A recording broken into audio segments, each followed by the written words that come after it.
بسم اللہ الرحمن الرحیم۔ حضرات و خواتین، السلام علیکم ورحمۃ اللہ وبرکاتہ۔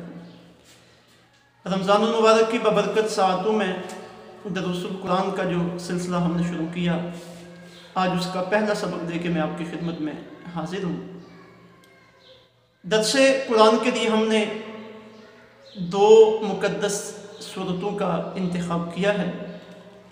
ان میں سب سے پہلے ہم جس سورہ مبارکہ کا درس سماعت کریں گے، سننے، سمجھنے اور سیکھنے کی کوشش کریں گے، وہ سورہ تغابن ہے۔ یہ قرآن مجید کی مدنی سورت ہے، نمبر اس کا 64 ہے، آیات 18، کلمات 239 اور حروف 1070 ہیں۔ تغابن کا مطلب ہوتا ہے حقیقی نفع اور نقصان۔ اس سورہ مبارکہ کا نام اس سورہ مبارکہ میں اس ضمن میں ذکر کیا گیا کہ کل جب قیامت کا دن آئے گا تو اس وقت تم دنیا کے حساب سے جو محنت کرتے رہے، کوشش کرتے رہے، کسی نے دنیا کو ساتھ چلاتے ہوئے آخرت کے لیے محنت بھی کی، اور یہ ذہن میں رکھا کہ حقیقی کامیابی آخرت کی کامیابی ہے، اور کوئی صرف دنیا کے معاملات میں ہی مگن رہا اور وہ یہ سمجھتا رہا کہ حقیقی کامیابی دنیا کی کامیابی ہے۔ کل جب قیامت کا دن ہوگا، حساب کتاب ہوگا، اللہ رب العزت میزان لگائیں گے، اس دن یہ فیصلہ ہوگا کہ حقیقی کامیابی کس نے حاصل کی ہے اور حقیقی فائدہ کس کا ہوا ہے۔ قرآن مجید میں عقائد، نظریات اور ایمانیات کے حوالے سے جو کچھ اللہ رب العزت نے بیان فرمایا اور انسانوں کو اس کے مطابق اپنے عقائد و نظریات رکھنے کا مکلف بنایا، ان سب ایمانیات کا خلاصہ اللہ رب العزت نے اس سورہ مبارکہ میں بیان فرما دیا ہے۔ آج ہم اس سورہ مبارکہ کے مضامین کا تجزیہ کر رہے ہیں اور انہیں ذہن میں بٹھانے کی کوشش کر رہے ہیں۔ کل سے پھر انشاءاللہ سلسلہ وار اس کا درس شروع ہوگا۔ اس سورہ مبارکہ کی 18 آیات ہیں،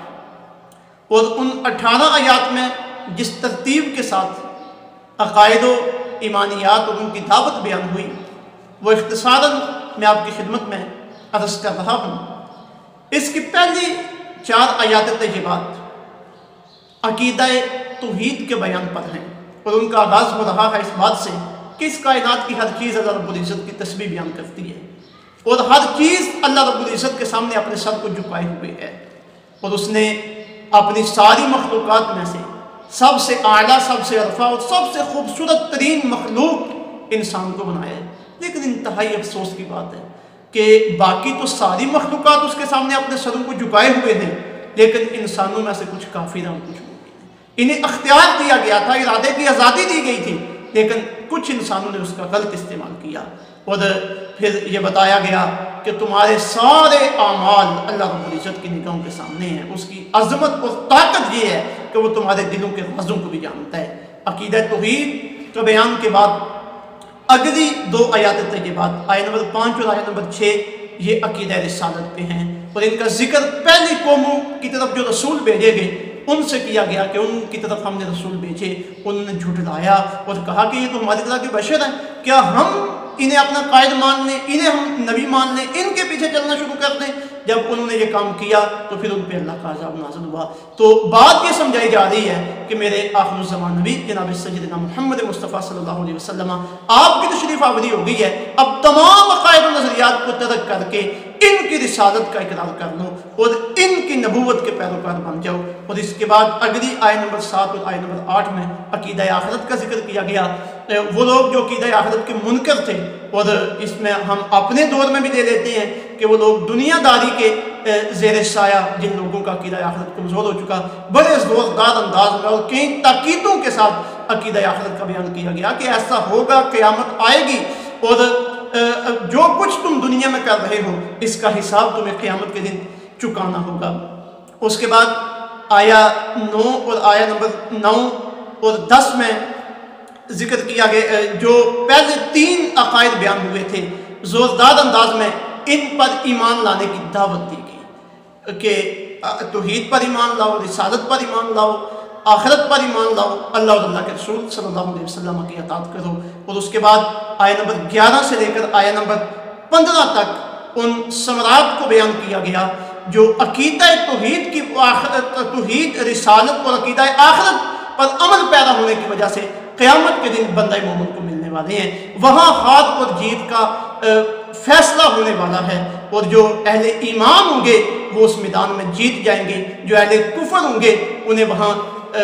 شکست اور ناکامی کا سامنا کرنا پڑے گا۔ اور پھر ساتھ ساتھ انہی آیات طیبات میں کچھ ایسی باتیں ذکر کی گئی کہ ان ایمانیات کو قبول کرنے کے بعد یہ باتیں بندہ مومن کی زندگی میں آنی چاہیے۔ مثلا یہ کہ جو بھی مصیبت اور پریشانی اسے پہنچے وہ اپنے خدا کی طرف سے اسے سمجھے اور خدا پر توکل کرے، اللہ اور اللہ کے رسول کی اطاعت کرے، اپنی بیوی، اپنی اولاد اور اپنا مال اسے اللہ کے راستے میں رکاوٹ نہ بننے دے۔ اور پھر یہاں آ کے ایک ضابطہ بیان کر دیا گیا کہ مال، اولاد، بیوی یہ تمہارے راستے میں اگر رکاوٹ بننا چاہیں تو تم نے انہیں کیسے پیچھے ہٹانا ہے کہ تمہارے گھر کے معاملات بھی چلتے رہیں، دنیا کے معاملات بھی چلتے رہیں، اور تم اللہ رب العزت کی عبادت بھی کرتے رہو اور اپنی آخرت کی تیاری بھی کرتے رہو۔ اور آخری 3 آیات، ان میں اللہ رب العزت نے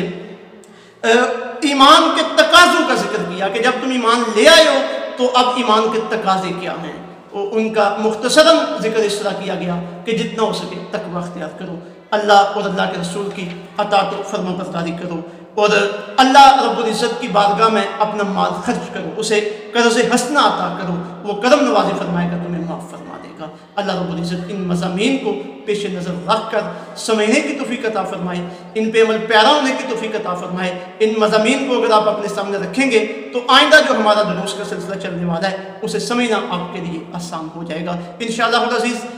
7 دروس میں ہمارا یہ سورہ تغابن کا درس پایہ تکمیل تک پہنچے گا۔ اللہ رب العزت ہماری مدد فرمائے اور قرآن مجید کا صحیح فہم عطا فرمائے۔ وما علینا الا البلاغ۔